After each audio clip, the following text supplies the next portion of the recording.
You're listening to The Imprint, where we discuss the mistakes, success, and advice of designers by designers. This is your host, Tommy.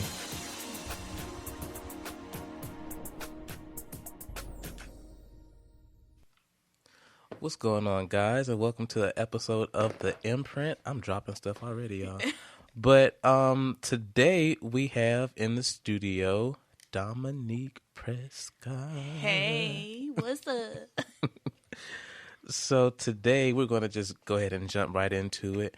Today we're going to talk about getting past the side hustle or like the side gig mentality of being a designer and owning your own, whether it's studio, agency, whatever you want to call it, company. We're going to talk about that today. So it's very important when you're trying to actually turn your business into a business as far as cash flow, as far as getting clients in the door that's going to keep the doors open. It's very important to make sure that you're doing what you have to do and not looking at it as it being a side hustle. I mean, you can look at it as being a hustle, but treat it like a business. We can't just sit and let people, what's the word I want to use? I'm not going to even say people. It's more so on us. We can't just sit by and just think that, okay, I have this business. I don't have to really do nothing but just sit back and let business come in and whatnot, because it's a lot more work than that. Yeah, it does not happen like that. Not at all. A whole lot more. And I even had to get past that stage myself. I thought I could sit on Facebook all day and just be like, TLP Design Studios, TLP Design Studios, TLP Design Studios. Like, it's not. I mean, yeah. It's just not. The reality of it all is not. So today I wanted to like kind of help everybody out with a little bit of knowledge that through some research and some talking and things like that, what we should be doing to like make sure that our business is handled as a business, treated like a business, and we get paid like being a business. Because if you're not going to get paid what you're worth, then you might as well get a regular job. Just work at Sears, work at Walmart somewhere. I mean, my ultimate goal is to be able to work for myself too. And I have to get past a lot of things. I think everybody is scared of failure. Mm-hmm. And that's the thing. Like, you don't want to leave your quote unquote safety net of a full-time job, but at the end of the day, anything that you're doing is going to be a risk. And I've been realizing that, like, when you get a job, like, oh, let me move to this city. Right. Let me get an apartment or house. Let me get a new car. Let me get all these more, like, you get paid more. And most of the time people still get more bills. Right. And you're still taking, you're still taking a risk, because if that job decides to fire you, if something happens, if you get sick or something and you, like, get fired from that job or laid off from that job, you're still going to be in the same position you would be in if you started your own business and failed. So if you started your own business and failed, at least you can say, I did that, I tried, exactly. I learned, and you can do it again. But if you are working for somebody else, you only know what you knew while you were working for that one company. And that's something that, like, I've been thinking about and pondering on and like marinating on and reading on and trying to do some research on and honestly just trying to muster up the courage to just like jump out and do what I want to do. And like, even with that too, something else that I've been thinking about is my business name right now the optimum way to go? Is the name that I'm going by right now, will that be what I want my actual studios to be? Probably not. I can't. That's the thing about brands, and I told you earlier today that I was reading The Brand Gap, and that was one of the things it talked about, is a name that sticks. And right now the name that I have might stick for me, but it might not stick for the people that I'm actually reaching out to. So it's one of those things, like, you want to make sure that you cover everything, dot every T, cross every T. Cross every T and dot every I. But it's like you won't know everything until you dive completely in it, you know? that's just something that you have to. That's true. I always tell people you lose 100%, 100%. Look, you Okay, talk about me. right. You lose 100% of the chances you don't take. I mean, Oh, I absolutely. always tell people that you can't just say, "Well, what if? What if?" Okay, what if it succeeds? What if? What if you're a millionaire within the next year? Like you just never know. What is that quote? And it's like, oh, what if I fall? And then the girl goes, oh, but honey, what if you fly?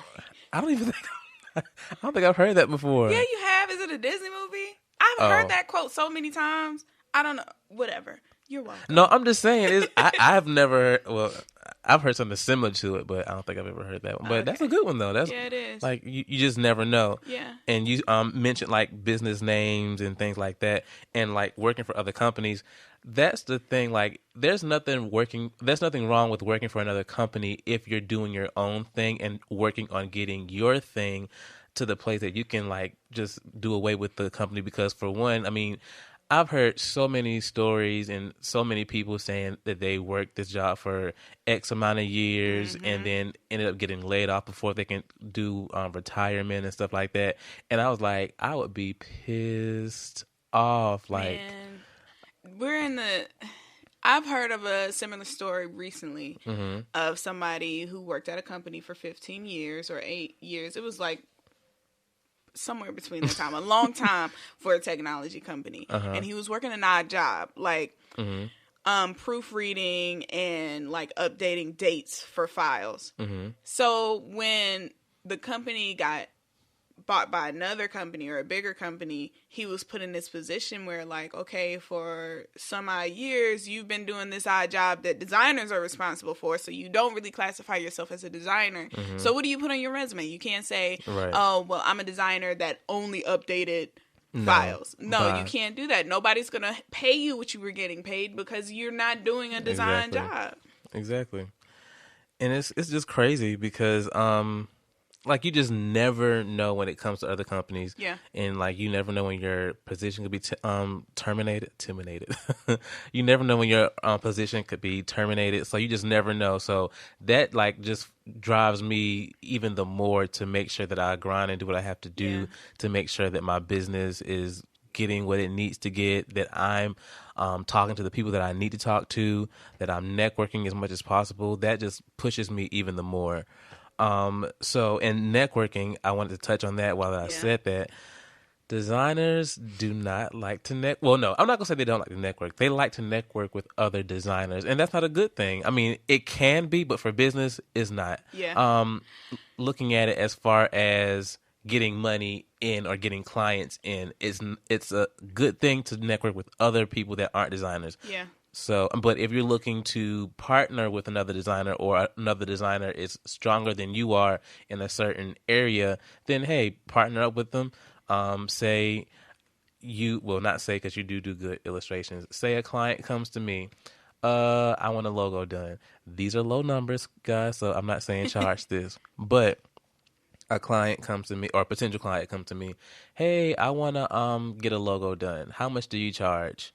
Okay, in the back of my head, I'm like, okay, I know that Dominique will be a really good fit for this position or for this job. So what I'm going to do is reach out to Dominique. Dominique, how much do you charge for this? Okay, you give me your price. Okay, cool. Then I go to the client and I double that price so that I get a profit as well. That's how you run your business as a company Yeah. because a lot of people That's think how that ad agencies do it. all the time. Yeah. And I've had somebody to say they wanted a website done. I didn't do the website, but I paid somebody else to do the do it. website, and I got my percentage. And the person was like, well, I hired you to do the website, not somebody else. And I was like, no, you hired my business because when you cut that check, it said TLP Design Studios. So you hired my business to produce a website for you, not necessarily me, because like you said, ad agencies, any kind of company, like the person who owns the company doesn't touch all those moving pieces. No. Their main thing is looking at it, making sure that it gets done, checking off on it before it goes to the client.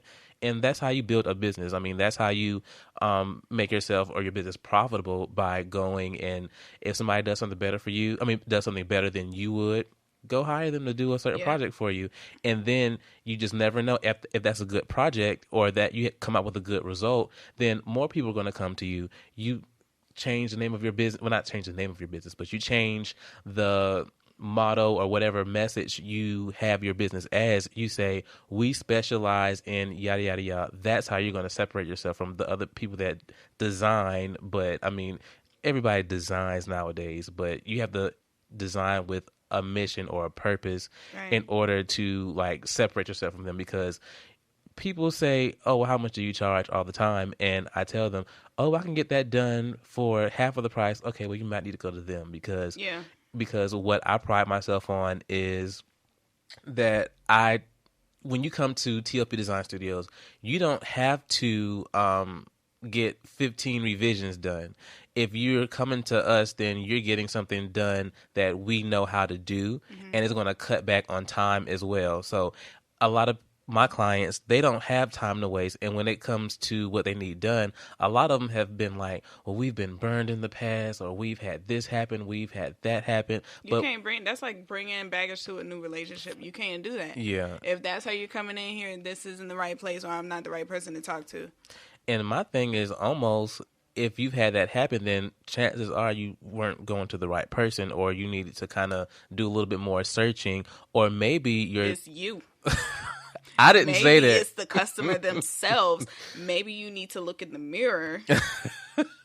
I didn't say that. Hey, listen, my mindset now is past the whole difficult customer. I don't have the client. I mean, not the client. I don't have the mentality for it anymore, or the patience, because I'm doing too many other things. Like, so if you come to me and you're having this problem, like, either we can negotiate a price, or you can try to go to Billy down the street. That's just how it's going to be, because I can't compromise my time. Like, my time is very valuable now. I can't be spending night after night at home and you're not even paying me what I should be getting paid. Exactly. If I'm getting paid more, like, what's the point of a side hustle if I'm getting paid more in my full-time job? Exactly. What is the point of the side hustle? I'm sorry. If I feel like my I made a quote. I'm gonna tell you what it is when you get done. You made a quote? Yeah. About stuff like that, but go ahead. Yeah, I just I don't have the patience anymore. And I feel like I sound real tired. No, you don't. So go ahead.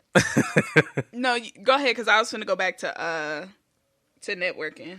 So my quote, well, it's not really my quote, but I heard it and it turned on a light bulb. Saying no to clients that can't afford you makes room for clients that can. So I'm not going to be busy and broke.